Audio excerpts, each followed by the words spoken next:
뜨거운 5월 미랄하나 전시는 강주 5.18 민주화운동 40주년을 기념하기 위해 기획되었습니다. 5월은 가정의 달로 많은 분들이 행복한 날을 지냅니다. 그러나 동시에 5월은 세계사적으로 수많은 사건들이 일어났었고 여전히 해결되지 않은 문제들이 진행 중입니다. 이 전시는 우리의 행복한 현실 생활에서도 잊어버리며 사는 것들이 무엇인지에 대해 한 번쯤 생각하는 데 있습니다. 3명의 작가를 초청해 구성한 이 전시는 거시적인 측면에서 접근했습니다. 한 명의 예술가가 현실의 사건들과 자신의 삶의 투쟁에서 삶과 죽음의 관계를 어떻게 조망하는지, 두 번째로는 무거운 역사적 사건을 경험한 예술가가 일상생활을 어떻게 수용하며 미랄 하나가 심어질 땅의 문제에 어떻게 접근하는지, 마지막으로 5.18이라는 특정한 사건 이후의 세대가 역사적 사건을 대면하는 예술적인 시선을 이야기하고자 했습니다. 정영창은 20대 당시 한국의 역사적 사건을 겪으며 독일행을 선택했습니다. 화가가 자신의 화실에서 세상의 이야기를 끄집어내는 것은 그리 편하지만은 않을 것입니다. 온전히 화면과 대면해야 하고 합폭은 곧 세계를 보여주는 창이 되어야 하기 때문입니다. 예를 들어 손이라는 작품은 내장이 터지고 머리가 박살나고 사지가 찢어져 나간 곳에 그의 손목만 빛을 받아 작가를 향하고 있었습니다. 그의 손가락에는 수류탄 안전핀이 끼어 있어 죽음의 순간을 조금이나마 추측할 수 있을 것입니다. 여기서 보듯이 정영창의 인물은 항상 검은색에 쌓여 있습니다. 대상은 어둠에 있습니다. 더불어 표면 일부를 거칠게 하며 긁어낸 흔적은 대상을 보면 볼수록 우리의 마음을 불편하게 합니다. 그가 보여주는 인간의 폭력성, 고통의 절규, 공포와 노여움, 희망조차 찾을 수 없는 절망의 순간을 보여주면서 그의 작품이 우리를 고통과 긴장의 상태로 이끌기 때문입니다. 작가가 주변의 죽음을 지켜보면서 느꼈던 것을 그려 그에게는 수많은 잔상으로 남겨 있지만 우리는 이를 쉽게 지나치고 있지 않나 싶어 명제 없이 이 방에 진열해 놨습니다. 어두운 방에 삶과 죽음의 그늘이 모두 드리워져 있습니다. 즉 여인의 몸으로 대변되는 인간의 욕망과 바니타스를 연상케 하는 해골이 마주보고 있습니다. 그러나 민들레처럼 씨앗으로 꽃피어서 함께 흩어져 다시 새로운 생명으로 이어지는 고리는 그의 자아상에서도 잘 드러납니다. 자신과 해골, 삶과 죽음, 죽음을 마주하고 있는 날, 우리는 독일에서 오지 못한 작품의 이미지를 의자에 앉아 대면합니다. 그리고 그 앞에 수없이 벌어졌던 역사의 사건들이 기록되어 있습니다. 그의 몸이 암과 투병하면서 동시에 죽음이라는 해골의 기생에 살고 있는 암과 친해지고자 하는 그의 행동을 통해 어둠에서도 잃지 않는 삶의 희망을 느낄 수 있을 것입니다.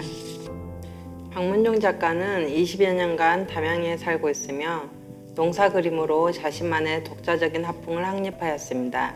그는 1980년대 민중초상을 먹으로 묘사했으며 점차적으로 땅과 인간의 문제에 전착하며 예술과 농부의 개념을 형성했습니다.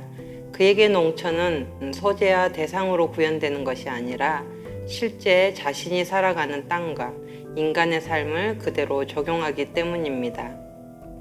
이 방의 첫 번째 섹션은 박문종 작가가 처음 농사를 짓게 되는 과정에서 고민했던 문제들, 그리고 지속적으로 자신의 회화 작업에서 비롯되는 문제들과 그 유사성을 발견하기 시작합니다. 두 번째 섹션은 바보같이 자신의 길을 묵묵히 걸어가는 멍텅구리 박문종을 보여줍니다. 남도 화단과 역사의 격동기를 거쳐온 박문종은 민주화운동, 신자본주의의 급격한 유입으로 인한 일상의 변화, 자본과 미술의 관계 등에서 그의 본연의 삶에 집중하고 있기 때문입니다. 그래서 그리는 행위가 곧 일이며 그가 대면하는 합복이 삶이 됩니다. 이 과정에서 그는 텍스트와 이미지가 하나가 되는 과정으로 나아갑니다.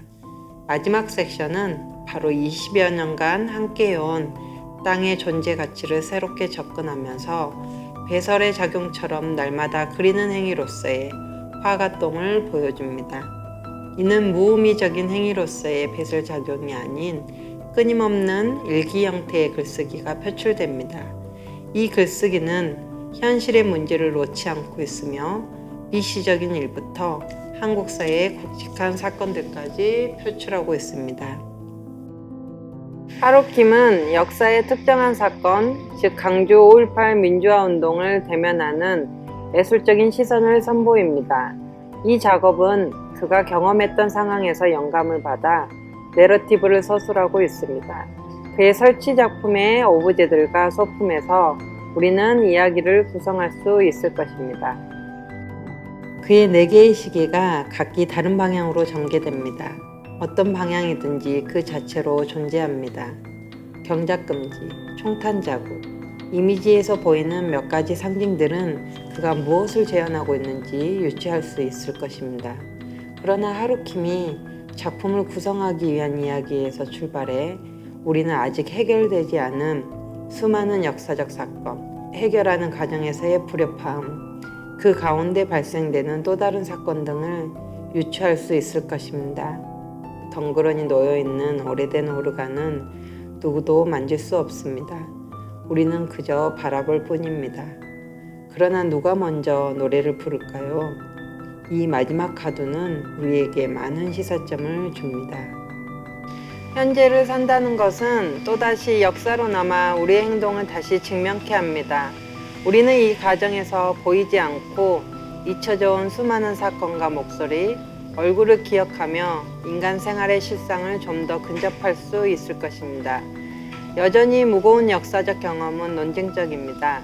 그러나 우리는 이 전시를 통해 현 사회의 많은 문제들로 확장시킬 수 있을 것입니다. 이는 인간이 어떻게 살았는가 뿐만 아니라 어떻게 생각했는가가 역사의 방향을 결정짓는 중요한 요인이며 이를 바탕으로 어떻게 생각하며 살아갈 것인가에 관한 조망을 얻을 수 있을 것입니다.